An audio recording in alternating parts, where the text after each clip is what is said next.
I should have known better.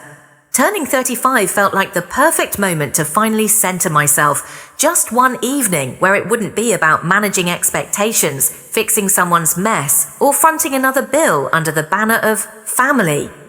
I booked the rooftop of my building champagne soft jazz people I actually liked. For once, I let myself hope.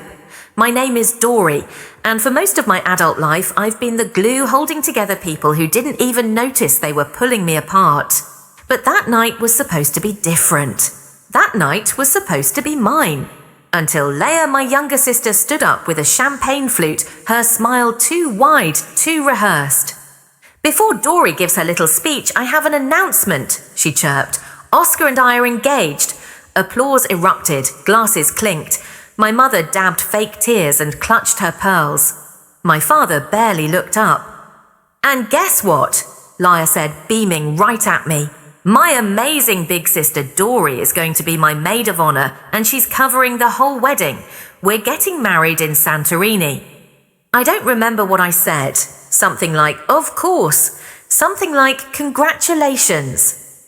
But in that moment, as everyone else celebrated, I smiled and swallowed the familiar burn in my throat.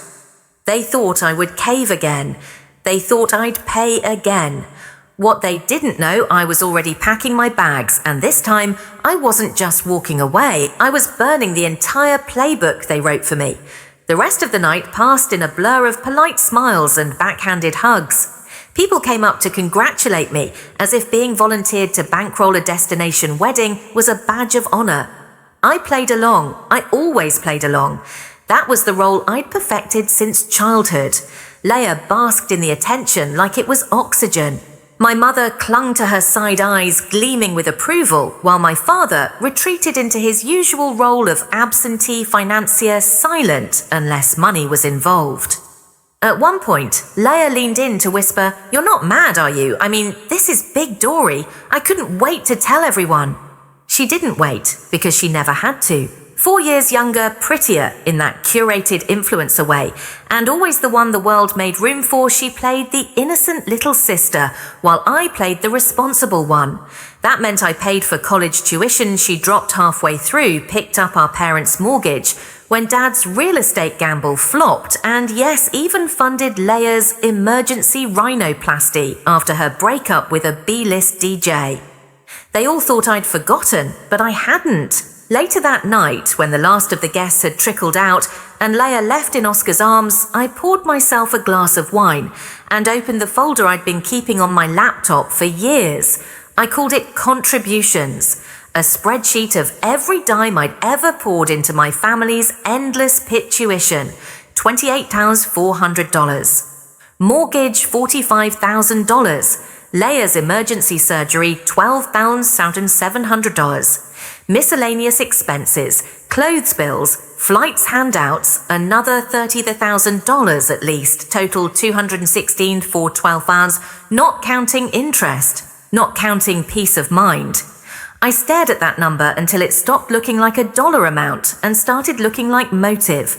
They thought I'd go along with this latest con, but they didn't know what I knew. This time I had a plan, and it started with a single perfect lie.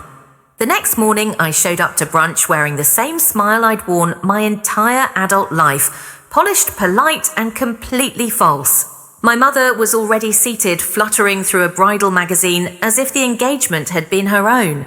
My father barely looked up from his phone. Leia arrived 20 minutes late dramatically, waving her ring in the air like it hadn't already hijacked my birthday. "So," she chirped, sliding into the booth, "have you called the venue yet? They need the deposit by Monday." I took a sip of coffee and nodded slow and steady. "Of course, I'll handle it." That was all they needed to hear. They didn't ask how or when. They never did, because I had always delivered. Only this time, I wouldn't. Instead, that afternoon, I confirmed my transfer to our company's European office, a move I'd been quietly arranging for 3 months. Barcelona, a city where no one knew me as the problem solver, a place where I didn't have to be their safety net anymore. By Monday, I'd closed every joint account Leia had access to. The credit cards I'd stupidly co-signed, for her cancelled. I watched the notifications come in like dominoes falling, transaction declined, card no longer valid, insufficient funds. She texted me in a panic. "Hey sis, something's wrong with the joint card, can you fix it?" I replied, looking into it. "Must be a bank error. Don't worry, I've got it." Then I opened a new spreadsheet titled Phase 2 Dismantle Gently. I spent the next week building a web of perfectly crafted illusions. Fake vendor emails, mock contracts, bogus schedules. I even photoshopped a venue confirmation email with a fake contact in Santorini named Eleanor Papadopoulos. Leia ate it all up. One evening, she barged into my office unannounced, practically vibrating with excitement. "The planner says we need to get moving on floral design. Do you have the number for that Athens vendor?" I didn't skip a beat. "Eleanor's finalizing her quote. She says she can knock 20 grand off if we confirm this week." "See," Leia beamed, "I knew you'd make it perfect." She kissed my cheek and floated out of the room, and I went right back to packing. By then, my lease in Barcelona was signed. Movers scheduled my apartment officially listed with a realtor.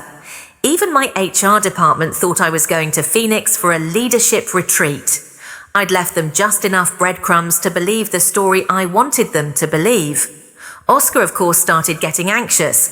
He began calling daily, asking about deposits and dress fittings and vendor timelines. I gave him the same line every time, "Don't worry, it's all under control." I knew it wasn't wedding jitters, it was money jitters. Because what Leia didn't know, and what I confirmed through the private investigator I hired, was that Oscar's family wasn't rich. Not even close. His big inheritance. A pile of debt tied up in a failed import business. He was counting on my money just as much as Leia was, and that made the game more interesting. At night I would lie in bed and scroll through emails I'd scheduled to auto-send fake updates, payment confirmations, progress reports, each one carefully worded to delay, confuse and reassure. Meanwhile, I emptied accounts, tied up loose ends, deleted myself one system at a time. They still thought I was handling everything. They had no idea they were standing on sand and the tide was already rising. 2 weeks before I left, the cracks started showing. Leia called me 5 times in one day, frantic over the bridesmaids' dresses. Apparently, the boutique claimed they hadn't received any deposit, but I told them you'd handle it. She whined over voicemail. "You said you'd call Eleanor." I didn't return the call. Instead, I texted, "Meetings all day. We'll circle back tonight. Everything's under control." That phrase had become my shield. It was short, vague, and just comforting enough to keep them believing the fantasy. And that fantasy was the only thing holding their plans together. At work, I minimized my real projects behind spreadsheets full of fake vendor timelines. I even created a fake event planning folder in case someone from HR wandered by my desk. Meanwhile, I met weekly with my Barcelona manager over encrypted calls, finalizing details for the transfer. I was 3 weeks out, and they still didn't know. That's when Oscar showed up at my office unannounced. He smiled like he thought it would disarm me. It didn't. "Hey," he said, settling into the guest chair. "Just wanted to check in, make sure everything's on track. Lisa's a little overwhelmed." I nodded, playing the game. "Of course, completely on track." "Great." He glanced around my office, eyes scanning my screen. "You're a lifesaver, Dory. Seriously, we'd be lost without you." I smiled even as I imagined torching every part of his fake charm. After he left, I updated my detonation schedule. That's what I called it, an actual color-coded countdown to the day I disappeared. Flights confirmed, final wire transfer scheduled, all assets moved to an offshore account. Even my mail forwarding was in place. They weren't just going to be surprised, they were going to be erased from my life. Simone, my best friend since college, and the only person I trusted, called that night. They still buying it, hook, line and mortgage. I said, flipping through a photo album of childhood holidays, Leia always front and center me, just out of frame. Simone exhaled. "Dory, you sure you don't want to just tell them off, like explode in public? That's their language, chaos, tears, drama. I speak in consequences." She paused. "Damn, you've rehearsed that line, haven't you?" Twice, maybe 3 times. We both laughed, but the truth was I'd rehearsed all of it, every step, every withdrawal, every lie. Because for once in my life, I wasn't reacting. I was leading. Leia sent another message the next morning. Venue says they haven't received the contract. Can you resend? I replied with a screenshot of a fake email chain, CC'd with a phony Elena, and a PDF with Greek words I copied from a travel blog. Already resent. Probably a delay on their end. I'll follow up. She didn't thank me. She never did. She just sent a selfie of her holding a bridal catalogue with the caption, "We'll make it perfect thanks to you." And all I could think was, no liar, we won't. But you'll remember me forever. They thought they were in control, that I was still quietly managing everything from behind the scenes, just like I always had. But the first real fracture appeared the day of the bridal shower. It was supposed to be hosted at my apartment, or so Leia told everyone. Invitations had gone out, guests were dressed, balloons were ordered, and Leia had made an Instagram story the night before with a caption that read, "Can't wait to celebrate at my sister's place tomorrow. She always makes everything magical." What she didn't know was that my place had sold 3 days prior. I was already in Barcelona. While Leia and my parents were circling the building in Manhattan trying to get past security, I was having café con leche on my new balcony, watching the Mediterranean sun rise over the Gothic quarter. Simone, who'd volunteered to be my eyes on the ground, sent me updates like she was covering a red carpet disaster. "They're here," she texted. "Leia's screaming at the doorman. Your mum is fake, crying into a lace napkin." I laughed. "Let me guess she's saying I forgot my own hosting duties." "Nope," Simone replied. "She just asked the new owners to let her in because her daughter lives there." "Correction," I sent back. "Used to live there." The retired couple I sold the apartment to had moved in the day before. When Leia tried to force her way in, they called the building manager, and when the building manager refused to help, she called me 6 times. Then she texted, "What the hell is going on? Why are there strangers in your apartment?" I didn't answer. Instead, I posted an Instagram story of a cobblestone alleyway lined with red-tiled balconies, a sangria in my hand, and the caption, "Freedom tastes like citrus and silence." 10 minutes later, all hell broke loose. My phone blew up with missed calls, Leia, Mom, Dad, even Oscar. My inbox flooded with passive-aggressive emails. "Where are the deposits? Why isn't anyone answering at the venue? Have you confirmed the caterer?" Even the wedding planner joined in, CCing me on her latest message, "We will be cancelling all arrangements unless we receive confirmation and payment by EOD." Still, I stayed quiet. Simone kept sending play-by-plays. "Leia's crying in the lobby now. She just called Oscar useless. He looks ready to bolt. Your mum's asking the doorman if you've had a mental breakdown. They're calling every real estate agent in the city to figure out what happened to the apartment." At one point, my father texted me, "You are tearing this family apart." And I almost laughed out loud because it wasn't me who tore anything apart. They had built the whole thing on the illusion that I was dependable, controllable. They expected me to keep playing the role I never auditioned for, but I'd already burned the script. Leia always believed that if she cried hard enough, someone would come fix it. Usually that someone was me, but not this time. The morning after the bridal shower disaster, she sent a flurry of messages, each more frantic than the last. "I'm flying to Barcelona. We need to fix this together. I know you're upset, but you don't have to run away. Please, Dory, just explain why you're doing this." I didn't answer. Instead, I checked her flight number. Yes, Simone had already found it and confirmed she'd be arriving the next day. Except her passport had expired 5 years ago. Simone texted, "She's booked the flight, but TSA might stop her before Spain does." "She won't get past immigration," I replied. "I made sure of that." Weeks earlier, I'd filed a quiet report through the Spanish consulate's online system. It flagged Leia as a potential financial liability based on a documented history of unpaid debts and suspicious transactions. I used her real name, her real birthday, her real mess, just like she'd used mine. So when she landed in Madrid, Leia was immediately pulled into a secondary screening room. Simone's contact at the airport filmed the aftermath, Laya red-faced and sobbing, waving a folder of bridal mood boards at a tired customs officer.